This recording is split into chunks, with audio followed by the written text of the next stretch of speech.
grade 9E ya. Jadi ini pertemuan kita yang keempat. Kita akan melanjutkan belajar tentang persamaan kuadrat. Nah, seperti yang kalian ketahui, terakhir kita sudah bersama-sama ya melihat bentuk umum dari persamaan kuadrat dan bahkan unsur-unsurnya ya, yaitu dia punya koefisien, ada variabel dan juga ada konstanta. Nah, Miss anggap kalian ini sudah paham ya. Nah, berikutnya kita akan membahas mengenai akar penyelesaian persamaan kuadrat. Nah, pada pertemuan lalu nih sudah ada yang mention ya, kalau akar penyelesaian persamaan kuadrat itu adalah suatu bilangan yang memenuhi bentuk persamaannya. Yang dimaksud ini yang mana sih? Nah, coba kalian perhatikan bentuk umum persamaan kuadrat kembali. Di situ ada ax kuadrat tambah bx tambah c sama dengan 0. Nah, yang merupakan akar penyelesaian di situ adalah si nilai x-nya. Begitu, nilai x yang memenuhi persamaan ax kuadrat tambah bx tambah c sama dengan 0. Ternyata di sini c-nya ini adalah, x-nya ini adalah akar ya, nah akar penyelesaian. Ternyata variabelnya ini bukan hanya disebut variabel, tapi juga merupakan akar penyelesaian. Artinya apa? Artinya dia tuh punya nilai yang bisa memenuhi persamaan ini. Misalnya nih, Miss kasih contoh ya. Misalnya ada 2x kuadrat ditambah x ditambah misalnya negatif 3 misalnya ya sama dengan 0. Atau di sini misalnya kita misalkan dia kurang 3 ya, 2x kuadrat tambah x kurang 3 sama dengan 0. Maka nilai x yang memenuhi apa kira-kira? Oh, misalnya x-nya itu sama dengan 1. Artinya apa? Ketika kamu ganti x-nya ini dengan 1, maka dia nanti semua hasilnya akan menjadi 0 ya. Ganti x jadi 1 berarti 2 kali 1 dipangkatkan 2 ditambah 1 dikurang 3 sama dengan 0. Nanti dia akan jadi sama dengan 0. Kita lihat apakah memenuhi. Oh, 2 kali 1 kan 2 ya, tambah 1 3. 3 kurang 3 0. Berarti x-nya ini adalah 1 atau akar penyelesaiannya ini adalah 1. Jadi sebenarnya akar penyelesaiannya ini adalah nilai si variabel yang memenuhi begitu. Jadi ternyata variabel ini tuh nanti kita harus cari dia bentuknya itu dalam bentuk angka yang memenuhi persamaannya. Seperti itu singkatnya ya. Nah, berikutnya Miss kasih contoh lagi. Ya. Misalnya nih, tunjukkan bahwa x sama dengan 7 dan x sama dengan negatif 7 merupakan akar-akar dari persamaan x kuadrat kurang 49 sama dengan 0. Nah, untuk menunjukkan ini kamu hanya perlu ganti saja nilai x-nya ya, pakai x1 dulu, x yang 1. Karena dia punya nilai x ada 2 ternyata ya. Kita coba satu-satu. Oh, ternyata kalau kita ganti nilai x-nya dengan 7 pada persamaan x kuadrat kurang 49, oh dia ternyata nanti akan menjadi kalau kita ganti 7 dia menjadi 49 kurang 49 ternyata sama dengan 0. Berarti tandanya dia memenuhi ya. Nah, berikutnya kalau misalnya kita pakai x-nya yang sama dengan negatif 7.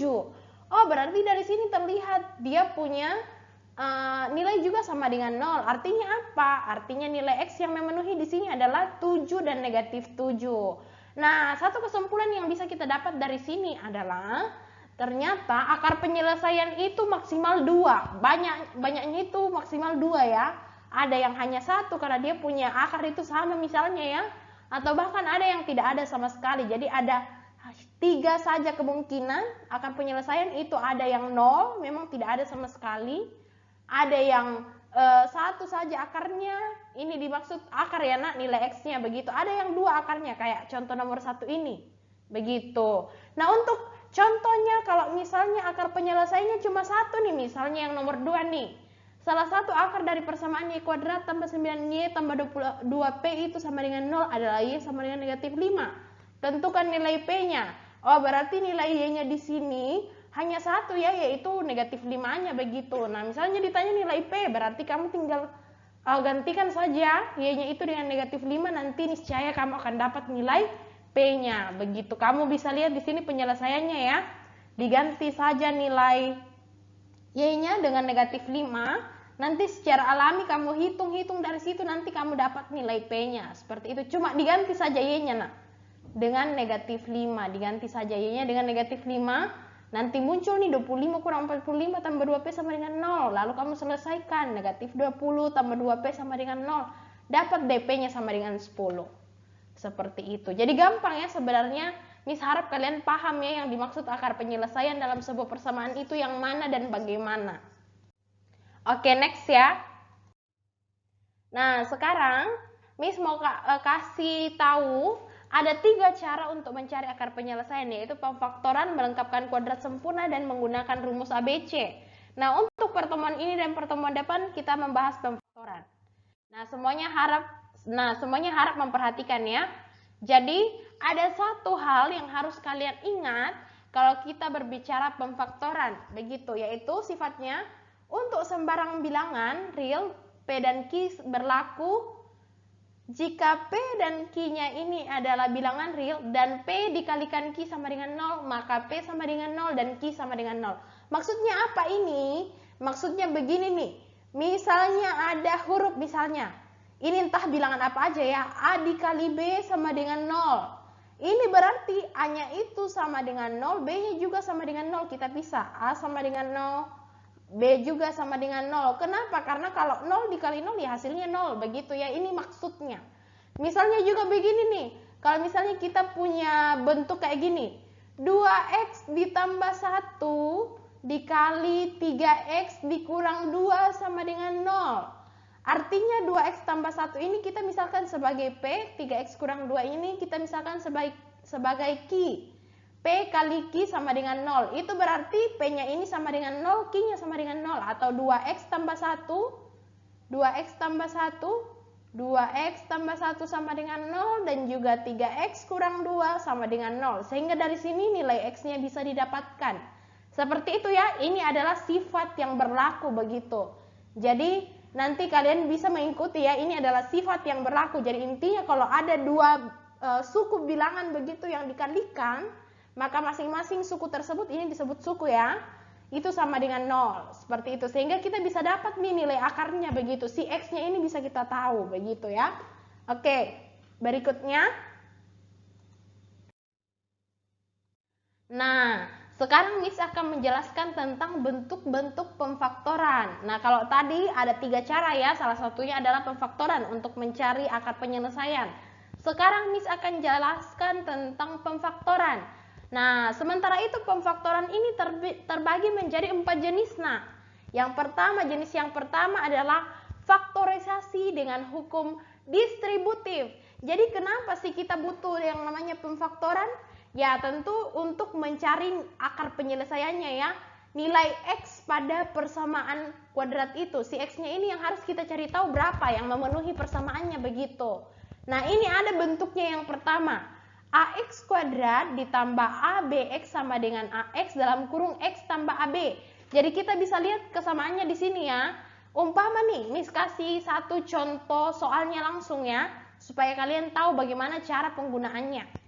Nah, misalnya nih, ada soal ya, 2x kuadrat tambah 6x sama dengan 0. Kita lihat ini, oh ternyata dia mirip ya, bentuknya, bentuk umumnya faktorisasi dengan hukum distributif dengan yang Miss punya contoh sekarang. 2x kuadrat tambah 6x sama dengan 0. A-nya itu 2, kemudian AB-nya itu si 6 ini, lalu yang kita diminta cari adalah AX dalam kurung X tambah AB. Nah, ini kita lihat, apa yang perlu kita lihat? Oh, kesamaannya, begitu. Karena ada namanya distributif. Kalau di distributif itu nak didistribusi, artinya dibagi-bagi begitu ya. Di-share ke orang lain, begitu. Nah, sama halnya di sini, kita lihat apa yang sama dari sini, apa yang membuat mereka sama. Di antara 2x kuadrat dan 6x, apanya yang sama di situ? Apanya yang sama? Sama-sama punya nilai X. Jadi X-nya ini bisa kita keluarkan. Jadi intinya kalau ini kita mau kali masuk nih, yang AX dalam kurung X tambah AB ya, hasil distribusinya. Kita kali pelangi begitu ya, Miss sempat jelaskan tentang kali pelangi yang minggu lalu. Kita kali pelangi masuk begitu.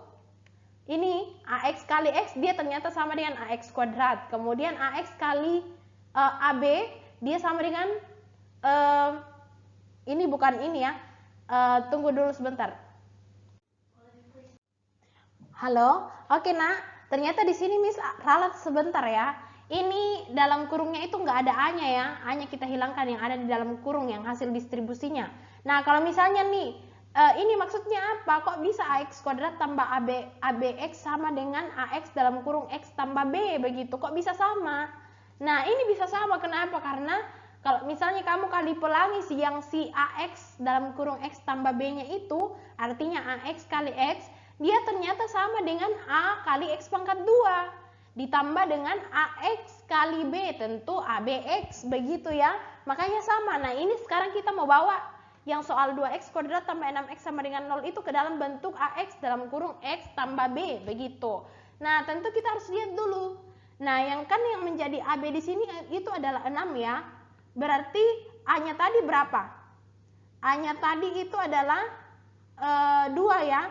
Berarti 2 dikali B sama dengan 6, berarti kita pakai apa satunya? B-nya itu berarti angka berapa? Sebentar, jadi ini ya.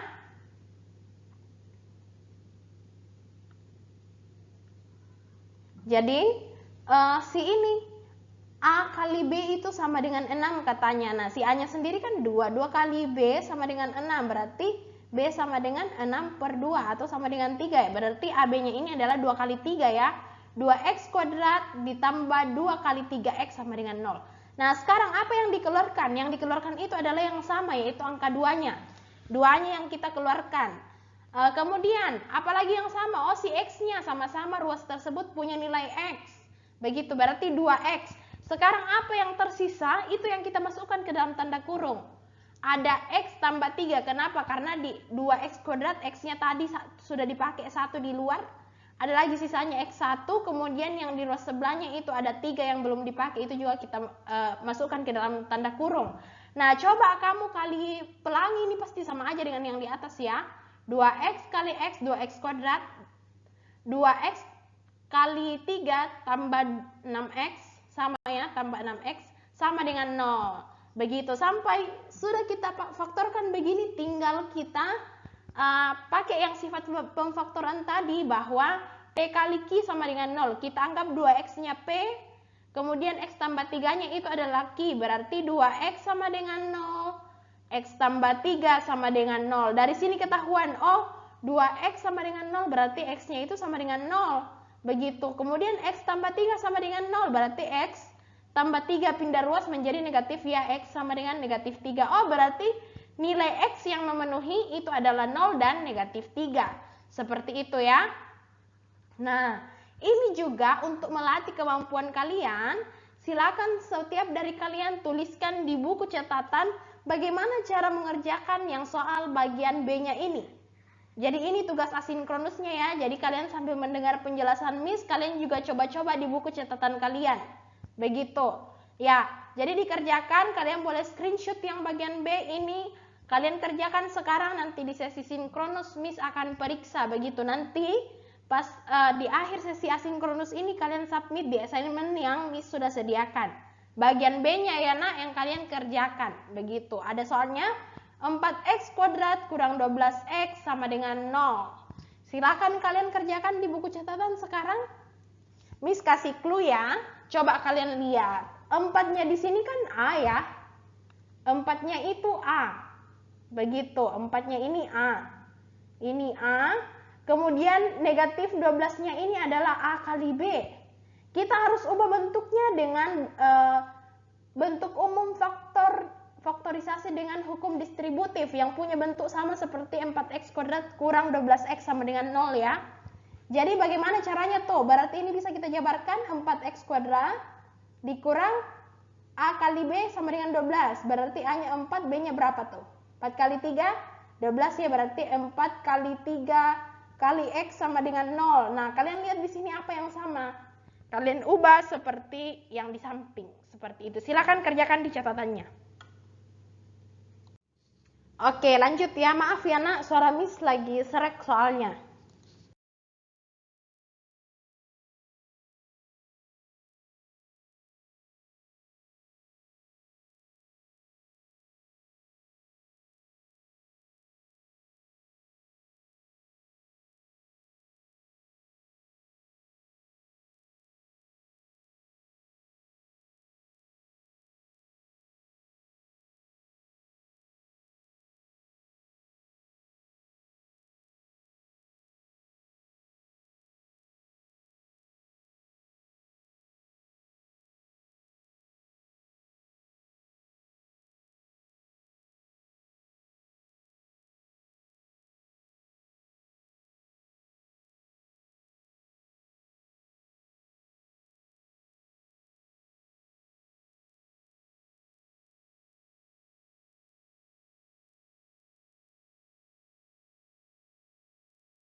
Sekarang bentuk pemfaktoran yang ketiga. Nah, ini agak ribet sedikit ya, tapi kalian jangan khawatir. Miss akan ajarkan sedikit demi sedikit.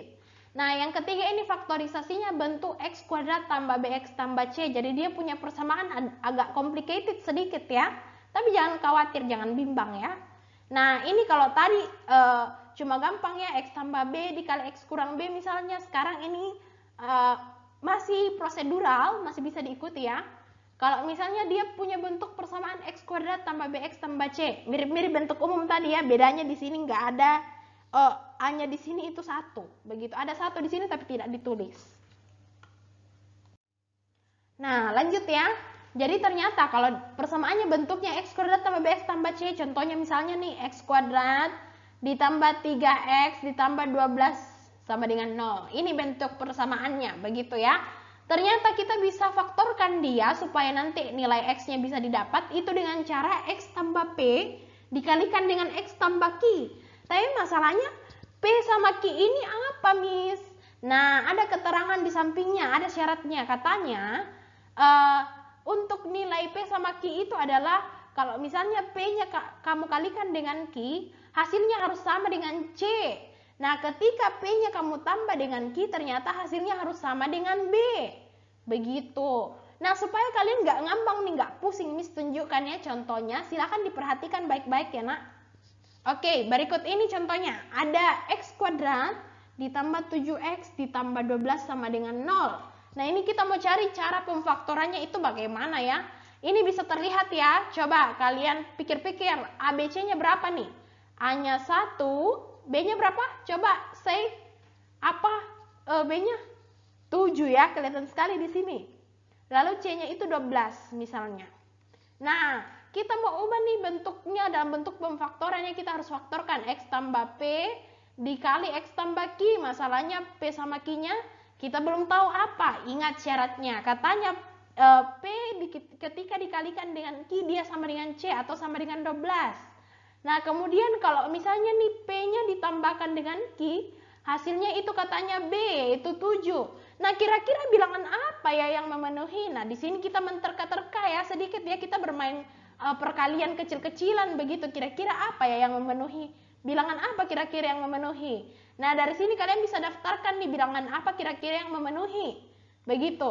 Kalau misalnya dijumlahkan, dia sama dengan B nilainya itu 7 ya. Kalau dikalikan dia sama dengan C nilainya itu 12. Kira-kira bilangan seperti apakah itu? Coba mulai dipikir-pikir, mulai didaftarkan apa aja kira-kira bilangan yang memenuhi. Ya, ini P kali Q sama dengan 12, P tambah Q sama dengan 7. Coba mulai dipikir. Kalau misalnya nih, supaya dapat 12, biasa bilangan apa ya? 6 kali 2 ya, 12. Tapi apakah ketika 6 ditambahkan dengan 2 hasilnya 7? Oh, tentu bukan. Kita hapus. Bukan bilangan itu yang dimaksud. Bilangan apa dong? Misalnya 4 kali 3 misalnya. Jangan deh. 1 kali 12 dulu. 1 kali 12 hasilnya kan 12. Tapi apakah ketika dijumlahkan hasilnya 7? Ternyata bukan 7 ya. Ini 13 bahkan. Kita ganti. Bukan itu bilangan yang dimaksud. Kasih masuk lagi bilangan yang lain. Misalnya 4 dikali 3. Coba 4 kali 3 kan 12. Ketika dijumlahnya ternyata 7. Oh, berarti nilai P-nya ini 4, nilai Q-nya 3 atau sebaliknya sama aja ya. Nah, karena kita sudah